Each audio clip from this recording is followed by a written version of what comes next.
영화, 소설, 드라마 등 대부분의 해피엔딩은 사랑의 갈등과 고민, 그리고 관계에서의 다양한 사건과 문제의 해결 과정을 겪으며 결혼으로 행복하게 끝이 납니다.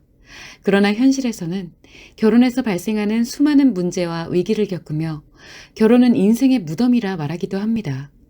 그렇다면 결혼은 연애의 해피엔딩일까요? 인생의 무덤일까요?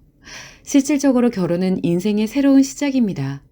그러나 두 사람이 결혼하여 열정적인 신혼생활을 거친 뒤 자녀의 출산과 양육에 이르게 되면 두 사람의 관계는 익숙해집니다.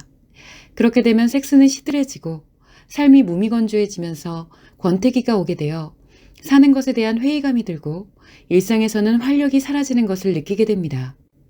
이런 경우 한 사람은 외도를 통해 열정과 활력을 재충전하기도 하지만 그 배우자는 방치되어 고통을 받으며 어려움에 놓이게 됩니다.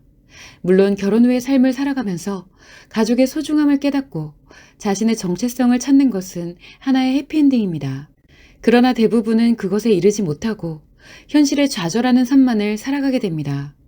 이때 부부관계를 상세히 살펴보면 부부에게는 성의 작용이 매우 중요하다는 것을 알 수 있습니다.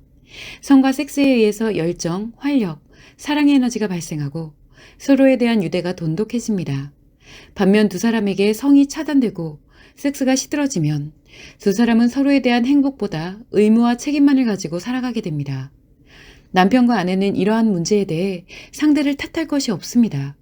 이는 남편인 남성에게 플러스 성에너지를 작용시키는 최고의 섹스 능력이 없기 때문이고 아내인 여성에게 플러스 성에너지를 작용시키는 여성력이 없기 때문입니다. 즉 남편과 아내 모두에게 책임이 있다는 뜻입니다.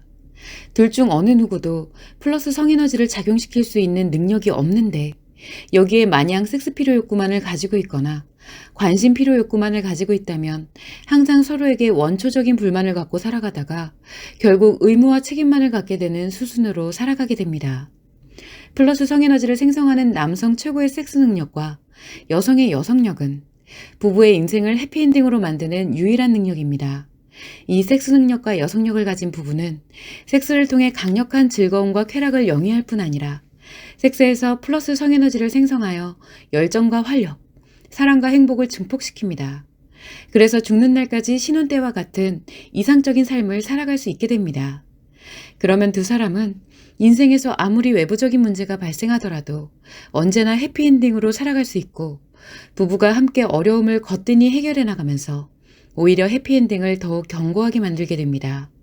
그러니 여러분은 영화나 드라마, 소설에서 볼 수 있는 해피엔딩의 행복과 달콤함을 부러워할 필요가 없습니다. 남편에게 최고의 섹스 능력이 만들어지고 아내에게 여성력이 만들어지게 되면 자신이 바로 그 해피엔딩의 주인공이 될 수 있기 때문입니다. 이는 무턱대고 매일 수차례 섹스를 즐긴다고 해서 가능한 것이 아닙니다. 반드시 남성 섹스 테라피와 여성 아카데미를 통해 플러스 성에너지를 생성하는 능력이 형성되어야만 인생을 변화할 수 있다는 것을 유념하시기 바랍니다.